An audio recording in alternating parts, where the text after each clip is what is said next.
Thanks for being here. Subscribe to Cheating Stories Best, so you don't miss new stories. Did you hear that Jason Benson will be in town for the 4th time? Asked my friend Jeff.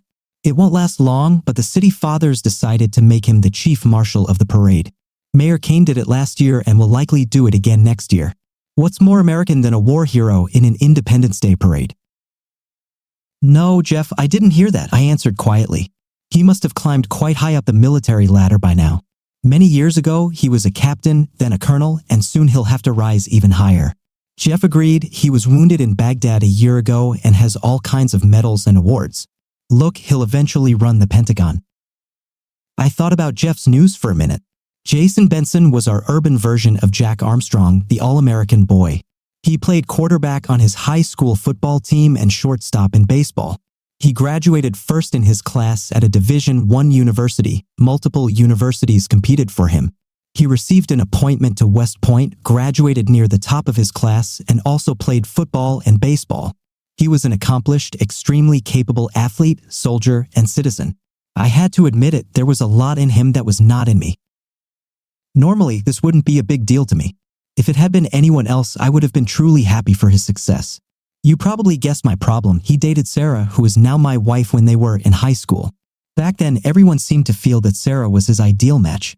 She was also an incredible athlete, the valedictorian of her class right behind Jason, and the most beautiful girl Williamsport had ever seen.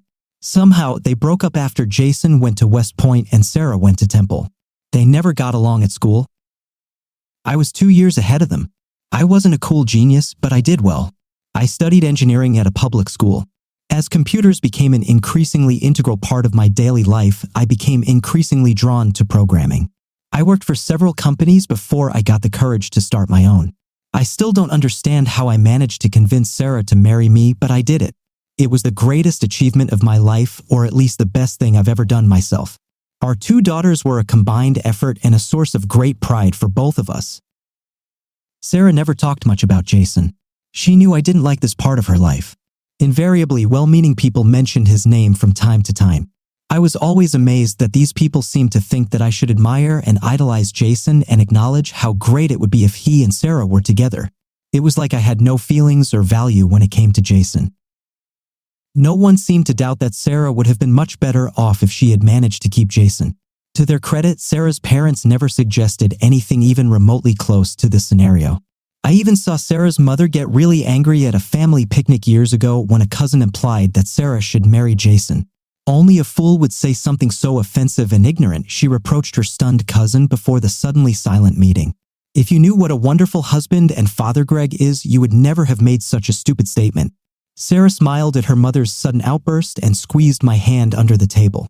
Sarah always treated me with love and respect and never acknowledged any hint that I was not the best husband she could find.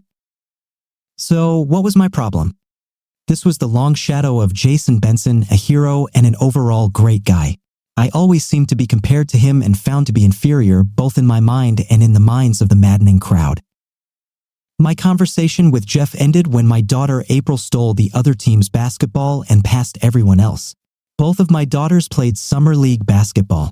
April was very fast and aggressive. The girls who played on the other team really didn't want to play against her. I've only ever seen one girl who could successfully dodge a basketball past her, and that was my eldest daughter, June.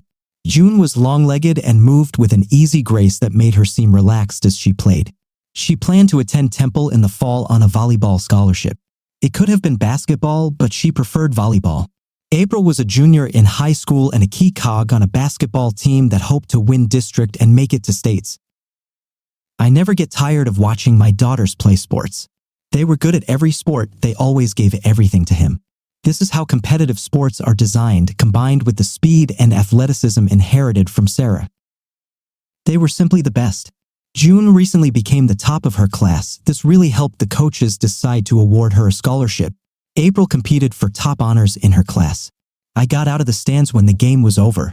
The girls shook hands and hugged their rivals. I waited for them before heading towards the parking lot.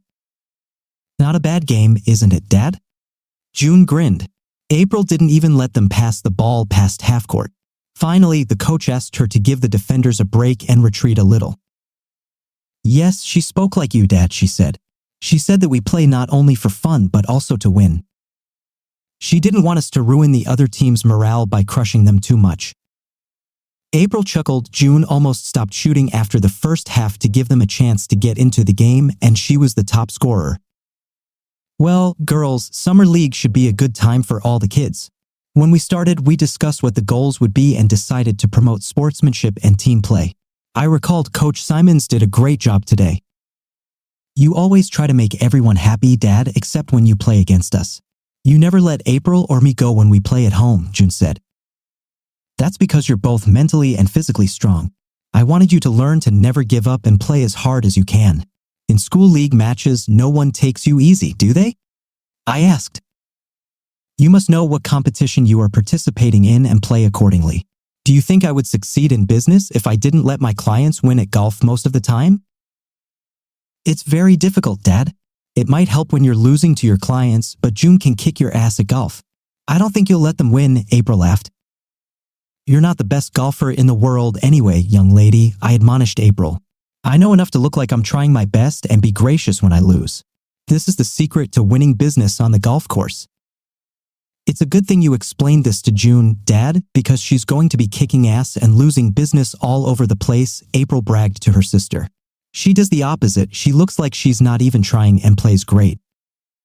We pulled into the driveway, so I didn't even try to think of an appropriate response. I have always been able to coach and teach kids sports better than when I played with them. Sarah was a natural athlete, and the girls inherited that from her. I was the one who had to learn every trick of every game to try to compete. Sarah drove in after us.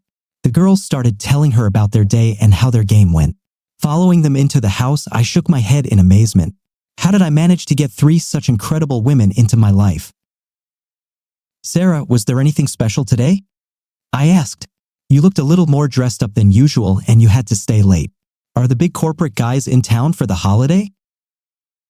No, but you were really observant, Greg, Sarah admitted. The day after tomorrow is the 4th and we always sponsor the expedition of the Grand Marshal. This year, the newspaper wanted to print some photos before the parade. Why did my stomach suddenly hurt? I realized that it was what Sarah didn't say that gave me cause for concern. Sarah, was Jason there? I asked. Sarah played with her hands and looked to see if there were any girls in the room. She rarely showed nervousness, so this caught my attention.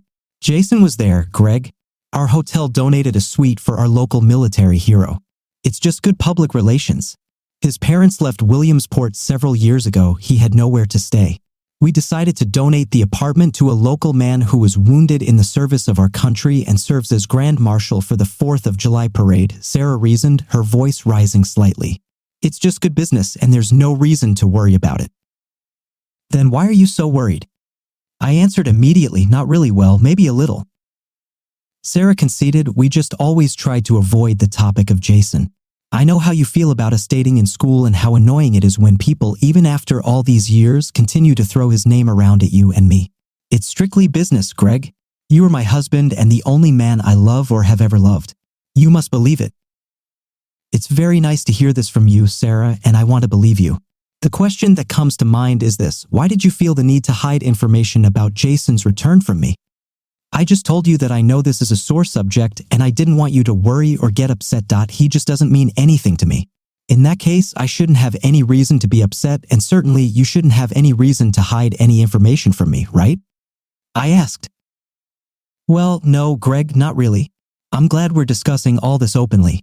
It seems like Jason's ghost has been hanging over us ever since we got married, or longer, I added.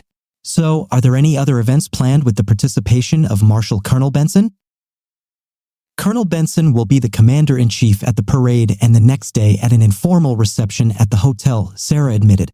The hotel will provide snacks and drinks, and people will have the opportunity to ingratiate themselves with him. I assume you will be the mistress of this ingratiation? I asked. Yes, Greg. I'm the caretaker at the hotel. This is part of my job. If anyone's going to reap the rewards of goodwill and push, it's damn well me, Sarah said.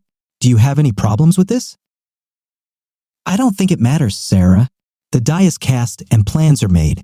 I have not been privy to them, but I will survive as long as what you tell me is true. He doesn't mean anything to you, right? You're not going to stare obsequiously like a gentle deer, are you? Sarah showed clear signs of annoyance at my statement until she caught my little pun. Then she broke into a smile and hugged me. Greg, I love you so much. You're the only male who's ever attracted that does gaze or any other part of her body, she laughed. I hope this applies to everything, not just your eyes, Sarah, but also everything that may be one of a kind, I smiled. You know that's all I have, honey, Sarah said. It's all unique and it's all yours. As we walked through the living room, we explained to the girls that we were too tired to eat and were going to bed. They'll have to make do with what's left of last night's roast beef. Too tired, June laughed. Then we better cover our ears. Last time you were so tired, you kept us up half the night. Oh my God, Sarah blushed. When I closed the door to our bedroom, maybe it's better for us to wait until the girls fall asleep. We don't want them to think we're doing this. They already know that we do it, as you put it, Sarah said, touching her gently. They think we're in love. Well, we're not misleading them, Sarah sighed, unbuttoning the buttons on my shirt. Just don't make me moan so loudly. The next evening, I casually asked Sarah how her day was while she was preparing dinner. She knew I was really asking about Jason and if anything had happened between them. Everything went well, Greg. Jason has become even more determined and energetic than in high school. I think being an officer and going to war honed his natural leadership skills, Sarah replied. Sarah, let's get something straight right now, I quickly replied. When I told you that I expected you to be open and honest about Jason, I sure as hell didn't mean for you to tell me what an incredible guy he is. I want to hear your honest opinion about what a pompous as he is and how glad you are that you married me. That's the kind of honesty I'm looking for here. Greg, this guy may be an army ranger and a war hero, all tan and lean and tougher than an old piece of rawhide, but he's no match for you. This is more like the truth. Tell me more, I asked. Of course, the President of the United States called Jason this afternoon, congratulating him and thanking him for his meritorious service. But 2 years ago, you were the Vice President of the Elks Club. Jason isn't even a member of the club, Sarah started with a straight face. I see, I nodded. This damn guy probably thinks he's too good for the club. He will certainly never achieve the status of treasurer of a football club. What a loser. That's exactly what I was thinking, dear, Sarah agreed. Tomorrow after the parade, he'll probably ruin his interview with Fox News too. The book he is working on will be very boring. There is a high probability that he will not become a general before 50. That's what I'm talking about. I almost shouted. I have to admit, Greg, it really helps when we tell the truth and discuss things like adults, Sarah laughed. No guy compares to my boyfriend. I grabbed Sarah, pulled her to my chest, and hugged her tightly. When she raised her head to look at me, I pressed my lips firmly to hers. Sarah answered, and her mouth began to open slightly to give me access. Why don't you two get a room? April moaned as she entered. This is the kitchen where my food is prepared. Sarah blushed and tried to move away from me, but I didn't let go. She glanced at me quickly. I kissed her again. Dad, you really love Mom, don't you? April grinned. Do you think I'll ever find a guy like you who can love me like that? Not until you graduate from college, I exclaimed. I think you will have a problem fighting them off. Sarah gasped and April blushed. I felt myself blush, turned around and headed towards the garage. I suddenly remembered that the backyard needs to be trimmed. Raising daughters is not always easy. The parade was a great success and was covered by television crews on cable news stations. Colonel Benson was a man on the rise. He represented everything the media was looking for on Independence Day. I watched his interview later that evening and had to admit that he spoke well, looked great, and made a man proud to be an American. The day after the parade was hectic, Sarah left early to make sure everything was perfect for the open house they were throwing for Benson. The fact that one of the cable news crews was staying overnight at her hotel didn't do much to reassure her. If her hotel is going to be in the news, it better look perfect. I decided to show Sarah that I really appreciated her and everything she does for me and the girls. I visited Jeff at his jewelry store, listened to several suggestions, and settled on a pair of diamond earrings. Jeff tried to get me to buy the same necklace, but I was already over budget. I wandered around the main conference room watching the colonel. He was merciful and humble. I have to give him credit. He really made a good impression on the people of his hometown. Sarah oversaw everything and did a great job. It was a well-run business and the hotel looked good locally. It was supposed to be over by 6 o'clock, but at 6:30 there were still a few hangers-on and devotees who didn't want to leave until the free food and drink ran out. I knew it would be over soon, so I slipped into Sarah's office. I decided to surprise her with earrings and then invite her to a neighbor's party after dinner where she could show them off to her friends. I had been waiting for Sarah for 15 minutes when I decided to use her bathroom.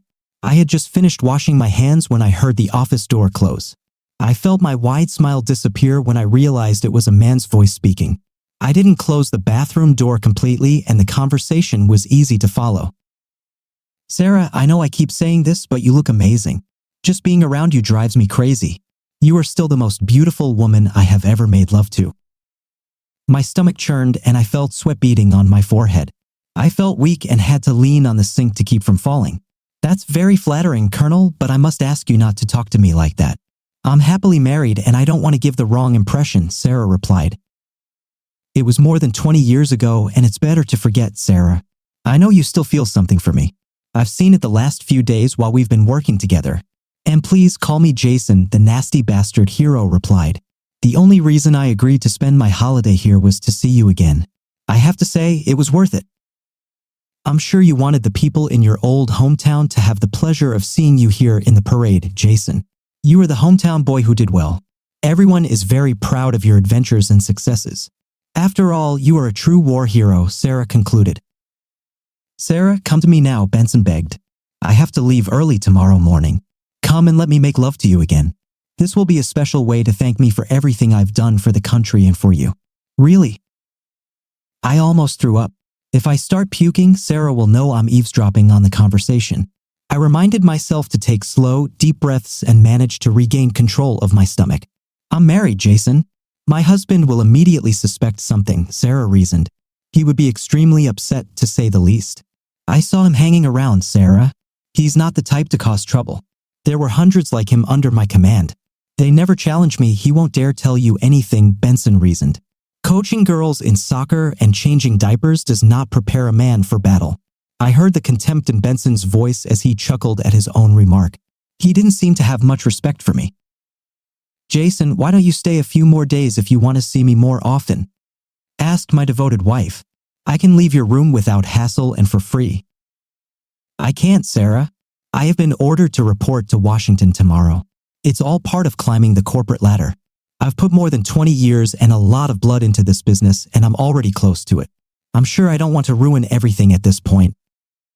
"Is it true that you Rangers have something like never leaving your comrade behind?" Jason, Sarah asked with too much enthusiasm to satisfy me. "Absolutely right, Sarah. We take an oath and live by it. Without that trust and knowing that our brothers had our backs, we would never have been able to survive," Jason replied with obvious pride. "Let's go to my room, Sarah. You have the chance to have a real hero make love to you tonight." "That's very tempting, Jason," Sarah replied. "There are just a few things that I don't quite understand. Maybe you could explain them to me first?" "Of course, Sarah," Jason answered quickly. "I will be happy to explain everything so that we can quickly move on to a sweet night." "Well, Jason, let's start with this. Why do you think that you are so much better than my husband? I know that you trained, went to war, and were decorated many times. Do heroes have to have medals and badges to be a hero?" "I don't think I understood the question," Benson answered slowly. "Your husband never risked his life. He never went to war. He hid behind your skirts, coached girls' soccer, and went to parent-teacher conferences. He really didn't do anything very brave. Greg took over our daughter's soccer team when the coach broke his hip in a car accident and no one else wanted to. He didn't even know the rules," Sarah continued. "He studied books and read something on the internet to do this. He had a hard time and made some mistakes, but he kept the team together. He did this for our daughters and the other girls on the team. Greg helped take care of my father after his stroke so that my mother could get some rest. He was never particularly close to his father, but willingly bathed and fed him. What is the reason? Because he loves me. He's my hero, Jason," Sarah said. "I'm sure he's a good guy, Sarah. I didn't mean to humiliate him. It's just that after what I've done all these years, it's hard to have too much respect for men who don't do what I do," Benson replied. "That's not a satisfactory answer, Jason. Greg worked nights for a year so he could attend girls' events. He worked 2 jobs over the next year so we could save enough money for a down payment on our house. He caught our daughter June smoking in the garage with a couple of her friends when she was 16. He put her on his knees in front of them and gave her a good spanking. She cried, said she hated him, and ran to her room. He didn't sleep all night. He was so worried about her. The next day she apologized and promised never to smoke again. Then she hugged him, Sarah recalled. This is how a man raises his family, Jason. My next question is this: how could you ask me to renounce my vow? You are so proud of your life and are ready to risk it, but you easily invited me to break mine, Sarah said more than hotly. You despise those who break their oath and then ask me to break mine. Then you tell me that you've invested so much time in your career and you don't think I'm worth the risk of losing it, Sarah continued. What about my career in investments? You wouldn't think twice about asking me to risk losing my job and ruining my marriage while you brag to me about your successes. Do you really despise me and my life so much? Is this beneath your dignity? Haven't I spent 20 years building my life, my marriage, my career? She demanded. When you say that, Sarah, I realize that I may have gone a little overboard. You're just so beautiful and we have such wonderful memories, Benson replied nervously. These wonderful memories belong to you, not me, Jason, Sarah replied. I remember how I regretted that I could not give Greg the honor of being my first man. I remember how self-centered you were. I remember breathing a sigh of relief when you left for West Point and rarely returned to Williamsport. These are my memories. Wow, I had no idea you thought that way, Sarah, Benson replied dryly. If you allow me, I'll go with these words.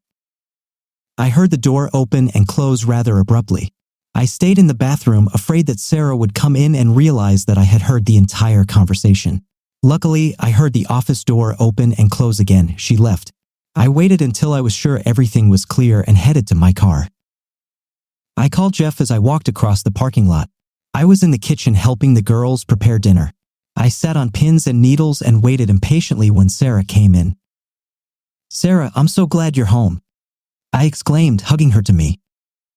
Greg, I was just finishing up some paperwork, Sarah explained. It's not that I didn't do anything. I pressed my lips to hers and pressed her tightly to my chest. My heart felt like it was about to burst. After a few minutes, I pulled away from Sarah. Wow, Dad is very glad to see you, isn't he, Mom? June laughed. I hope my husband will greet me the same way after 20 years of marriage. Sarah looked at me intently. I could tell she was trying to pinpoint why I was so glad to see her and why I didn't seem to need any explanation for being late. June, I hope you find a husband like mine, Sarah agreed. He is full of surprises and loves his family very much. I pulled out a small, beautifully wrapped package from my desk drawer and handed it to Sarah. She carefully took it from my hands and stared at it. Mother, open up, April exclaimed. I want to see what it is. Sarah's hands seemed to tremble as she pulled on the wrapper. She threw away the paper and picked up the box. Then she slowly opened it. 3 pairs of eyes began to water at the same time. Ooh and AHS filled the room. The girls grabbed the necklace, placed it around Sarah's neck, and fastened it. Each of them took care of her ear, and soon the earrings were in place. Then all 3 women turned to me. Dad, are these tears? Asked June. Thank you for listening to this story. Now here is another exciting story for you to read. James, what are you doing here? Leave or I'll jump. You are my wife, Jill. Where else should I be when you're hurting? Why would you jump when you have something to live for? I'm jumping because of all the pain I caused you and the children. You'll all be better off if I leave. All I have to do is jump and God and gravity will take care of the rest. What have you done that's so bad that you need to commit suicide? You know perfectly well what I did. I cheated on you with Stan Underhill and in our bedroom. I ruined our marriage. I admit that sex with Stan is a reason to question your sense of good taste, but jumping off a 30-story building seems like an overreaction to me. Overreaction? I betrayed our wedding vows. I brought shame on the entire family, including our children. I was probably the reason Stan was thrown out of his house and forced into a divorce. Can't you see that everyone will be better off if I die? I don't at all agree that your death will improve the situation for me or our children. Yes, you screwed up, but what you did isn't worth your death, Jill. We can deal with your affair in another way, for example, divorce. I never told you anything about divorce. Are you saying that you haven't thought about divorce? Of course, I thought about it, but I came to the conclusion that this would not help our family heal. This is the most important thing for me. But my death will help you heal. You and the children will no longer have a cheating wife and mother who will embarrass you when we are around other people. Don't tell me you won't wonder if I'll cheat again.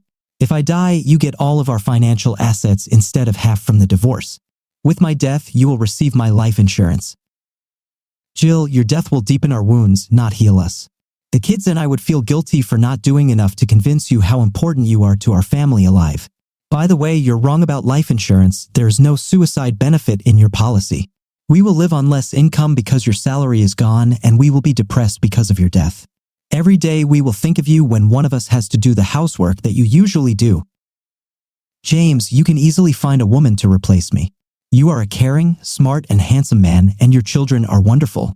You all deserve a better wife and mother after what I did to you. Why aren't you mad at me? Shout, scold, hit me, I deserve it. I am not crazy. I'm angry that you assume how me and the kids feel.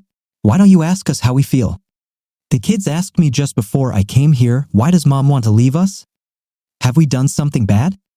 If you commit suicide, they will blame themselves, not you, and you won't be here to explain to them. It will be blamed on me.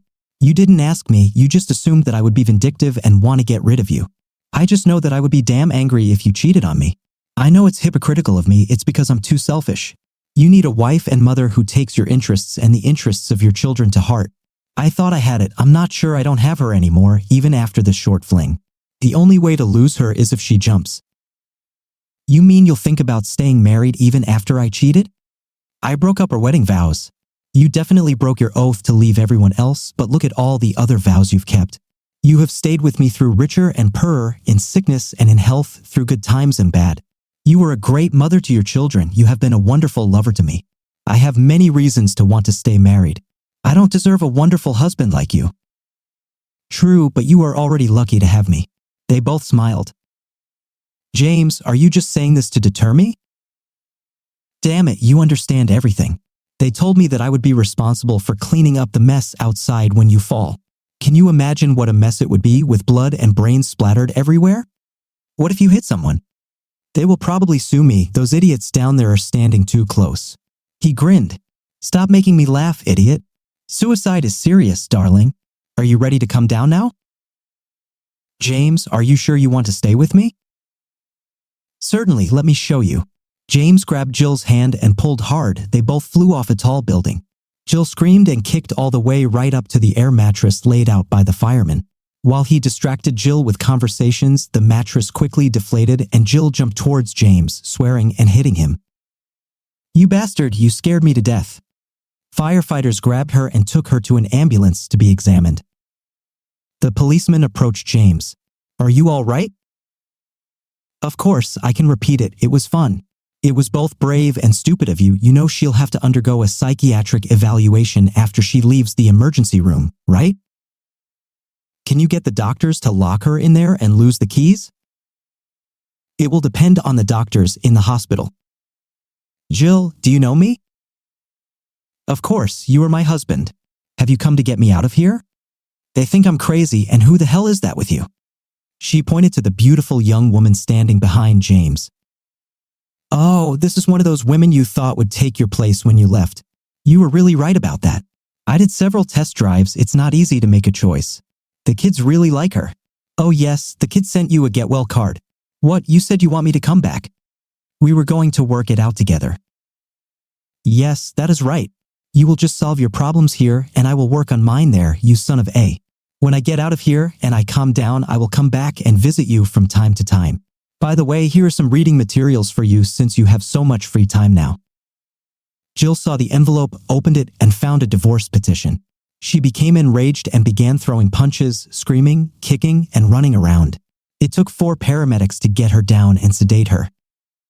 When James and his companion left, he remarked, well, that'll keep her there for a while. Do you want some ice cream? Why don't we take some to the hospital for Stan?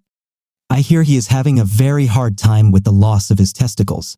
Maybe later. I'm afraid I won't be able to stop laughing when I see him.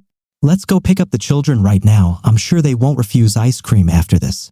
I would like to have a little privacy and do something interesting with you. Dear viewers, thank you for staying with us and supporting our channel. See you again.